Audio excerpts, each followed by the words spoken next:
रोज नई घोषणाएं हो रही हैं, नए ऐलान हो रहे हैं, शिक्षा मित्र अनुदेशक सब मैसेज भेज रहे हैं, और उसके बावजूद लोग कहते हैं कि आखिर अनुदेशक शिक्षा मित्र के लिए आचार संहिता प्रभावी बहुत ज्यादा होती है, बाकी सब लोगों के लिए बातें चलती रहती हैं। मुझे नहीं मालूम वो किस दायरे की घोषणाएं हैं, वो परमानेंट कर्मचारियों की घोषणाएं किस दायरे में आती हैं, किस में नहीं आती हैं, संविदा कर्मियों की घोषणाएं किस दायरे में आती हैं। तो लोग ये जानना चाहते हैं, भाई वो तो जब आपके साथ हैं, आप संगठन का प्रतिनिधित्व करोगे, तो सवाल तो लोग आपसे करेंगे। अनुदेशक के जो नेता होंगे उनसे अनुदेशक के नेता सवाल करेंगे, शिक्षा मित्र के होंगे उनसे शिक्षा मित्र के नेता से सवाल करेंगे। तो ये सब चीजें कब तक हैं विक्रम सिंह? या जी कोई सर, आपका कुछ आर्डर से संबंधित, कुछ कोर्ट से संबंधित तो जरूर बताइए।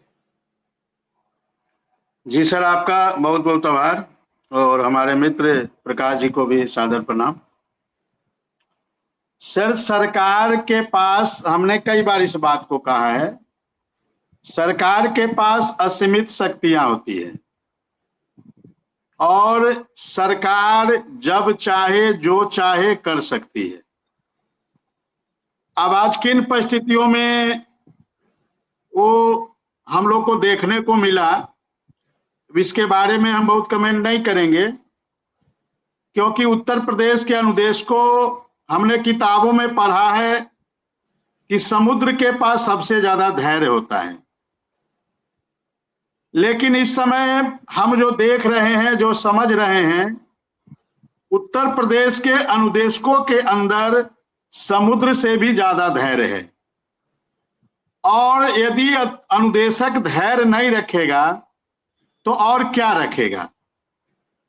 देखिए, हम लोगों ने संघर्ष किया, पिछले 3 सालों से हम लोगों ने संघर्ष किया, और संघर्ष से हम लोग संवाद हुआ, और संवाद से फिर समाधान की स्थिति में पहुंच रहे हैं।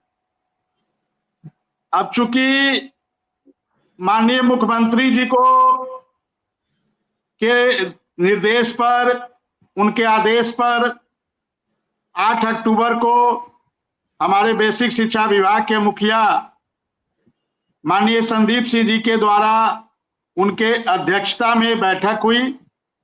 उसमें बेसिक शिक्षा विभाग के सारे आला अधिकारी थे, प्रमुख सचिव बेसिक शिक्षा, महानिदेशक, अपर परियोजना निदेशक, शिक्षा निदेशक, एससीईआरटी के डायरेक्टर, मतलब जो भी जिम्मेदार थे बेसिक शिक्षा विभाग से, वो सारे लोग थे।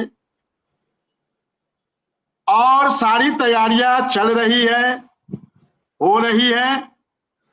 अब क्या हो रहा है, नहीं हो रहा है, चूंकि देखिए, हम लोग को जो करना था हम लोग वो कर चुके हैं। संघर्ष करना था, संघर्ष कर चुके हैं, और संघर्ष के बाद संवाद हुआ, और संवाद के बाद हम समाधान की ओर बढ़ रहे हैं। तो हम उत्तर प्रदेश के अनुदेशकों से यही आग्रह करेंगे कि आपके अंदर तो समुद्र से ज्यादा धैर्य है, तो अपने धैर्य को कुछ दिन के लिए खोने का कार्य मत करें। आप इंतजार करें किन परिस्थितियों में कौन सी घोषणाएं हो रही है, नहीं हो रही है, इससे हम लोग बहुत मतलब न रखें। जब हमारे स्तर की घोषणा होगी, जब हमारे काम की चीज होगी, और जब माननीय मुख्यमंत्री जी, जो हमारे अभिभावक, हमारे संरक्षक आदरणीय श्री चंद्र शर्मा जी से कह चुके हैं कि चुनाव के बाद हम अनुदेशक, शिक्षा मित्रों, रसोइयों का काम करेंगे, तो माननीय मुख्यमंत्री जी हैं, सरकार है, शासन है, सरकार के पास असीमित अधिकार है। और जब 16 एमएलसी, जिसमें 8 शिक्षक एमएलसी, 8 स्नातक एमएलसी, 16 विधान परिषद सदस्य हैं, जिसमें 8 शिक्षक एमएलसी होते हैं और 8 स्नातक एमएलसी होते हैं।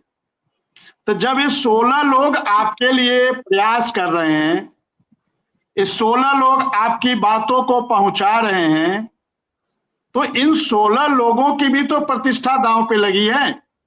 और ये 16 लोग विपक्ष